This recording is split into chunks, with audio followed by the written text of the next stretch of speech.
Paramashivoham.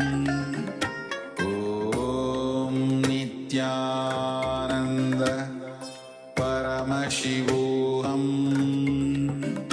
Om Nityananda Paramashivoham. Om Nityananda Paramashivoham.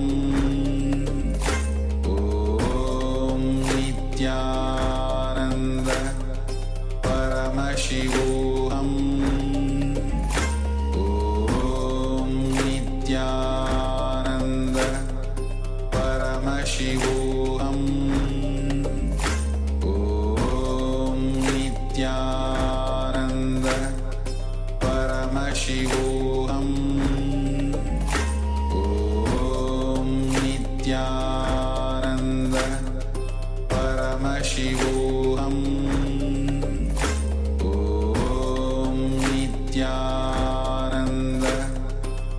Paramashivoham. Om Nityananda Paramashivoham. Om Nityananda Paramashivoham. Om Nityananda Paramashivoham. Om Nityananda Paramashivoham. Om Nityananda Paramashivoham. Om Nityananda Paramashivoham.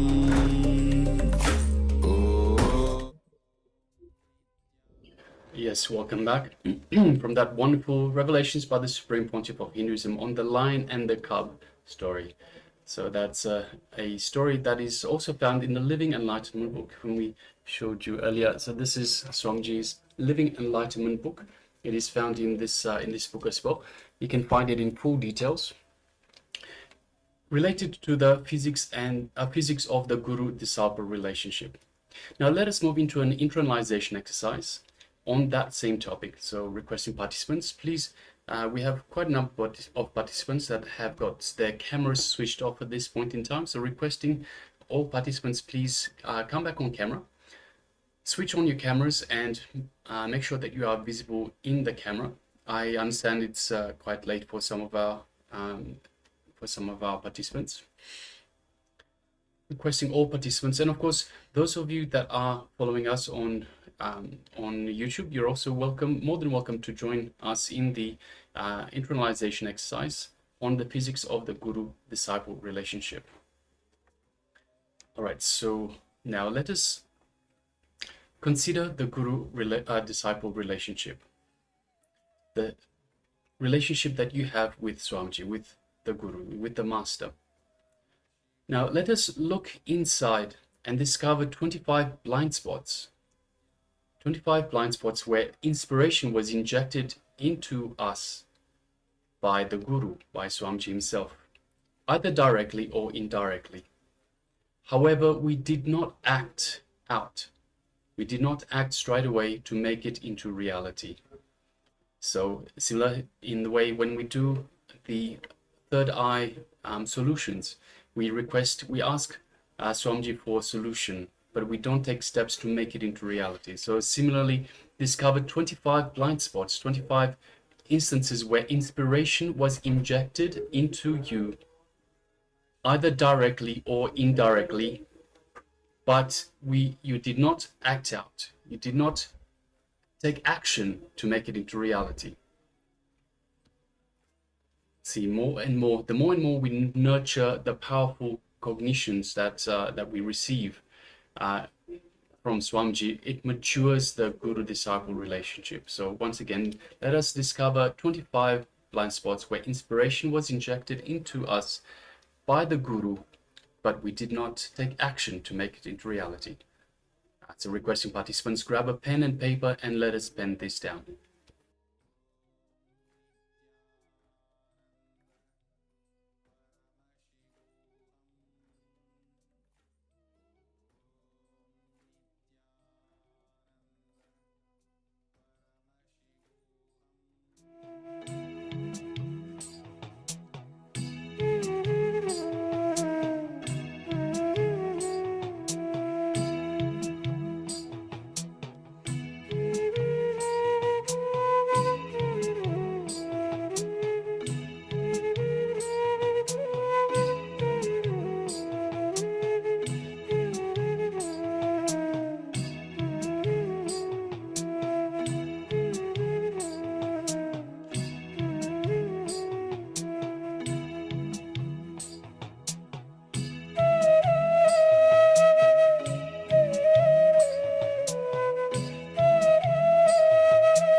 Yes. Now, tell the master precisely what you want, where you are stuck, whatever you know. Don't bother about what response he's going to give.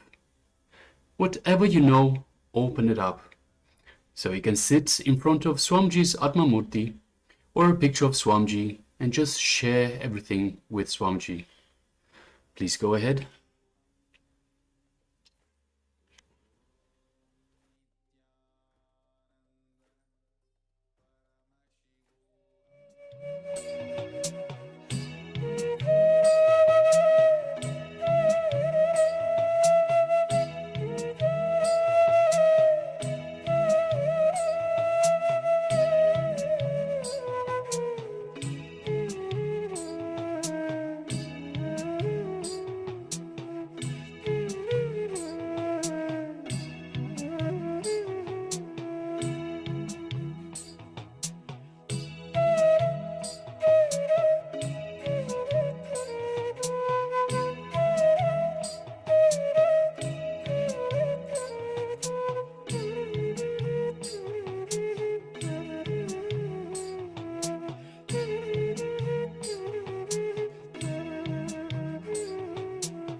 Yes, you can relax now. So in this exercise, we've identified 25 instances, 25 blind spots where we got the inspiration from the Supreme Pontiff of Hinduism, from our Guru, to take action in our life, but for one reason or another, we have not. And in the second step, we encourage you to have a chat to Swamiji himself, just a conversation to Swamiji's Murti, and just speak to Swamiji and tell where you are stuck.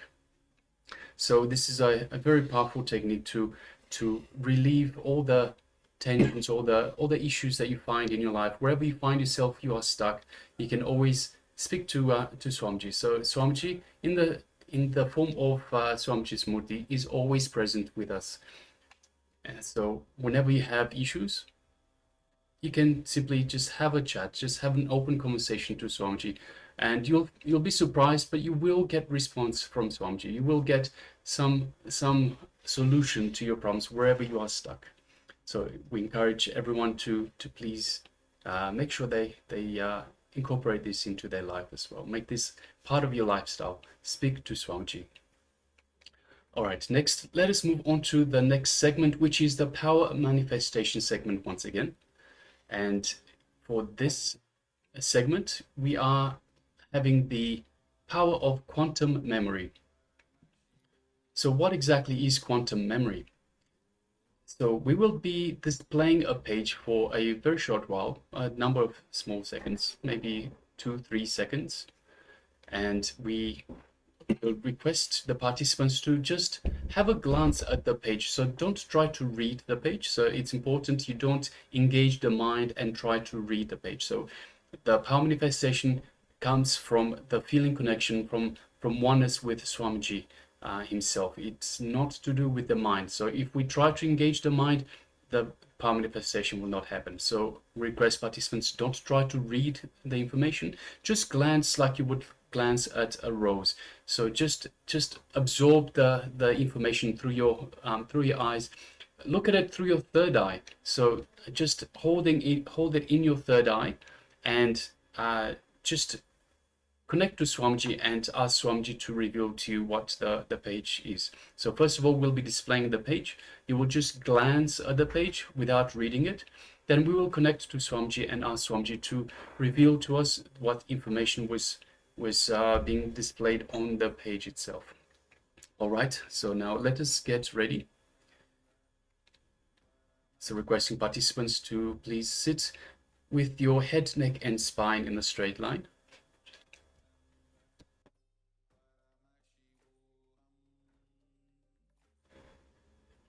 Yes, okay, so we'll be displaying the page now for a few seconds.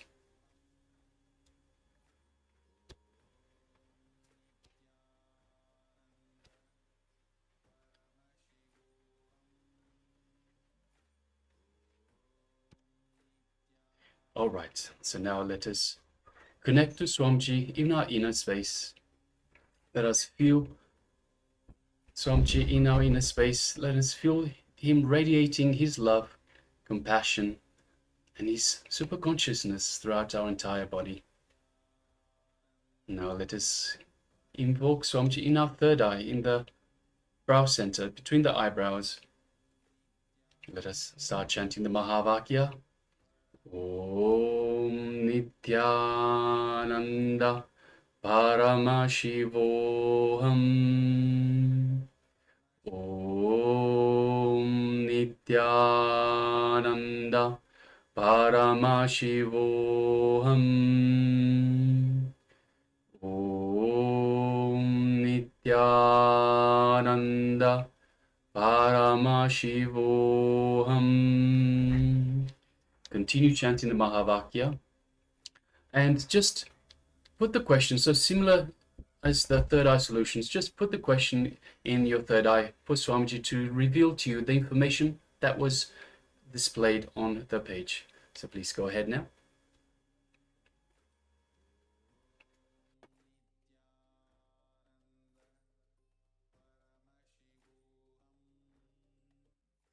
Om Nityananda